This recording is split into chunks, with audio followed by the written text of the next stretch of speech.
Sage Wanderer here, coming at you from my van down by the river. So I have been reporting about Antifa for the last year and a half.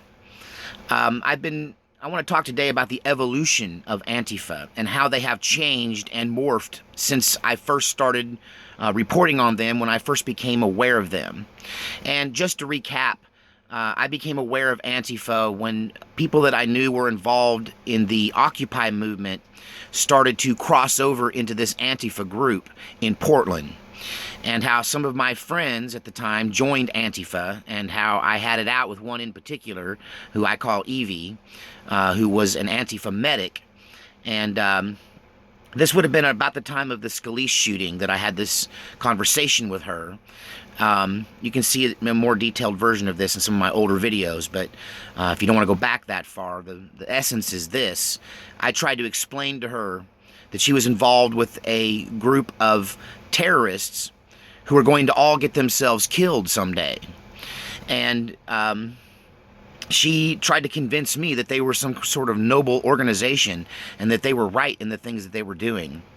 And I said to her, well, if you can just say to me, if we can just agree that the guy that smashed the head in of that boy in Berkeley, because that had just happened in Berkeley, with a bike lock and split his head open, whether that was justified or not.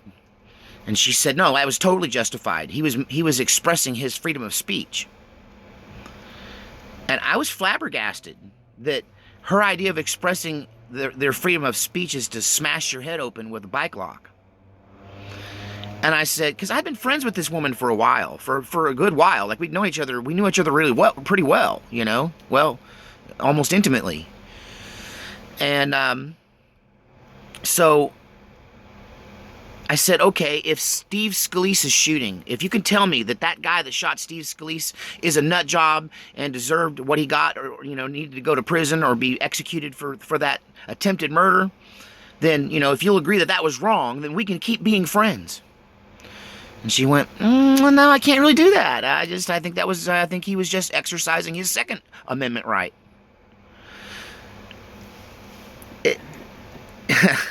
It goes from thinking like that to progressing and beginning to act like that over time. I think when I first started reporting on Antifa, it was a lot of talk. Look at my video, Antifa and the Purge, Antifa hit list and the Purge. And you'll know from that video that they talk about and planned and fantasize about a Purge-style mass killing of everyone who they don't like. And that's mainly upper and middle class, conservative American gun owners and Christians.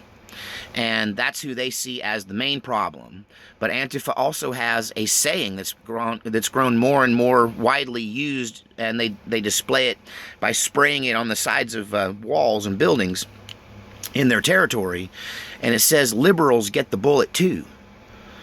So Antifa is really this hardcore communist terrorist organization, which has really strong footholds here in Oregon. I've been trying to express this and explain this to you people. And I know you watch them in their little scuffles with, with Patriot Prayer.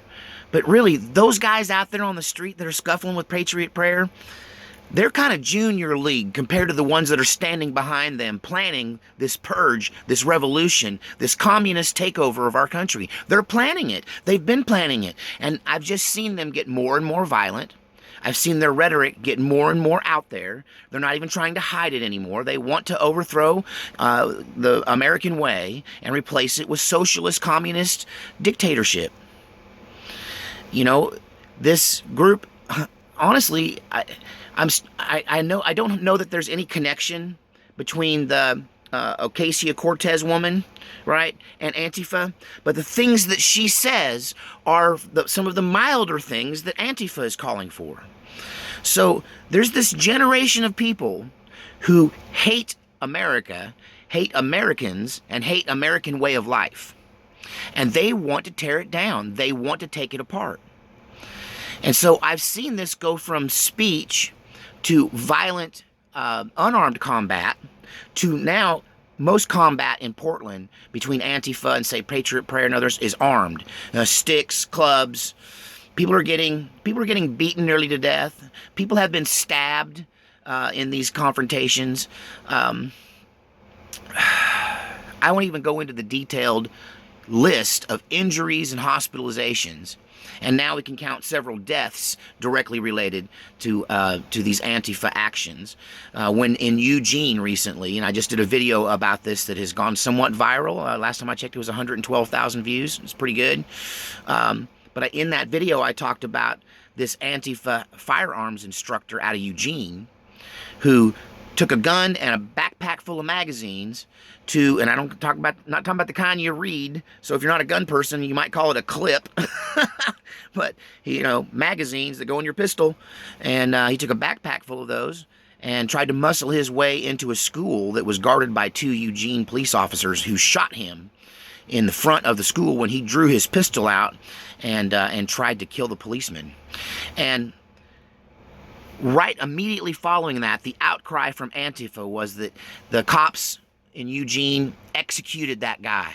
That's what they're calling it. They're calling it a police execution, that the police executed this man. And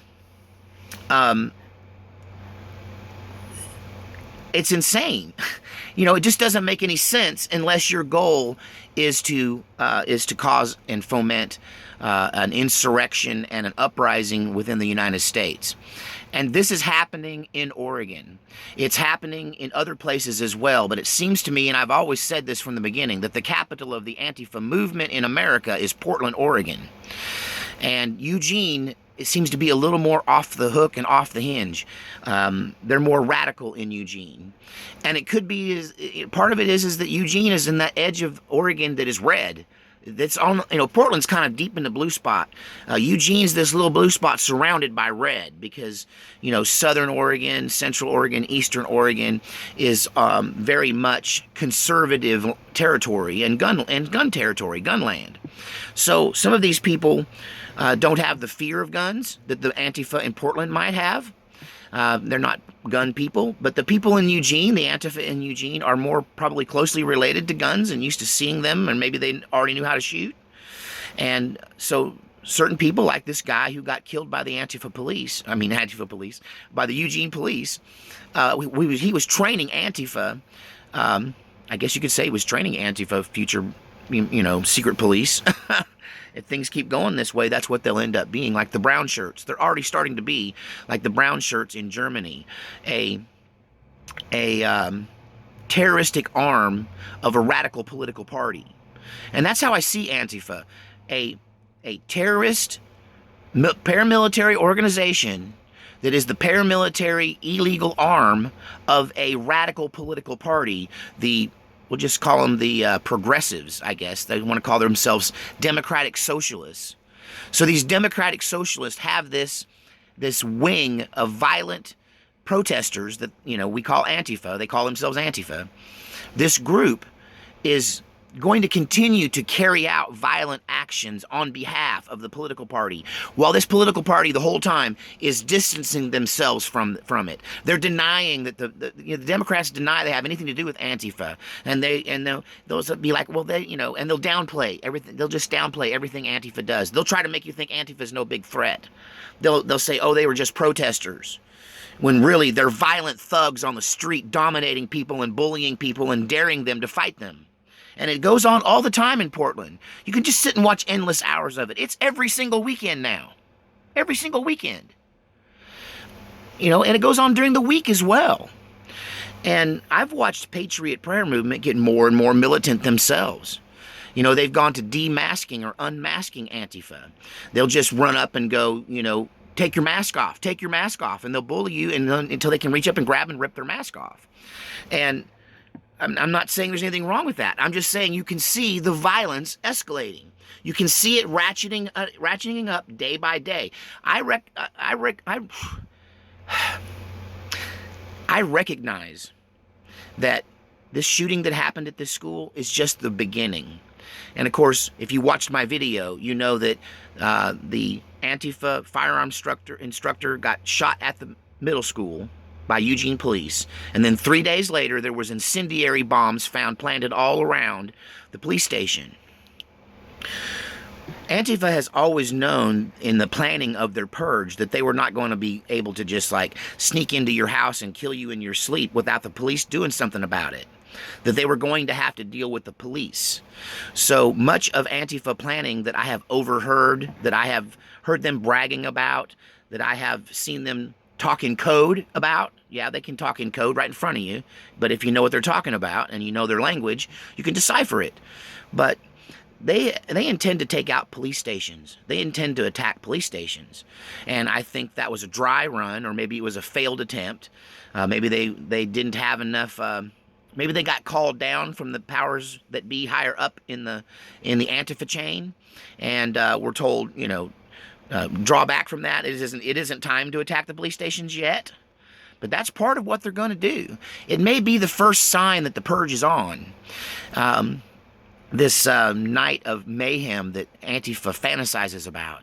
Yeah, your first clue may be that they start attacking police stations because they know they've got to put the police back on their heels if they want to come after us. And honestly, we're the real target. Anyone that doesn't agree with them. And the police is just that thin blue line that stands in their way. It is just a thin blue line. How many people would it take to overcome a police station in Eugene, Oregon? Or in whatever town you happen to live in? McMinnville? You know? How many would it take to take over an entire city like Portland? How many cops would it take to defend a city like Portland from a organized, armed, aggressive mob? War, civil war is something I've been talking about since I started this channel. And it seems to me like we're getting closer and closer to it every day, not just on the national level, not just with what's going on with Trump and the deep state, but on the street level. I'm seeing a ratcheting up of violence because these socialists, democratic socialists, read communists, understand that they can't do what they want to do in this world and in this country as long as there's armed Christian people standing in their way. And so we're the target. The police are our first line of defense, and Antifa knows that. And so you will see a war now between leftists and the police in the Pacific Northwest. This was just round one. If you live in this area, I suggest that you become extremely prepared. I would spend most of my time and energy on two main things. Food, because disrupting trucks that deliver food to grocery stores is super easy. And then you just, you know, Antifa just steals the trucks, right? And then none of us eat. They block the roads. They fall a tree in front of the road. They set a interstate on fire.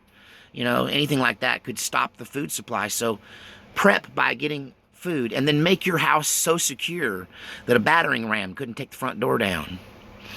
And then also have your bug out stuff ready so that you know when it's smart man, when it's time to run. You know, the thing about Antifa is that they are just the grassroots, ground level soldiers of a much bigger problem that goes all the way up to people like Kamala Harris, Cory Booker, Cortez. These congressmen and women, they have no bones about, you know, and they talk about it amongst themselves, and it's foolish for them to deny the fact that they want to take all the guns away. They are coming for our guns. They'll tell each other that in private. If you get them cornered and they don't know you're with the press, you can get them to say it. Well, I think that Veritas has already done that.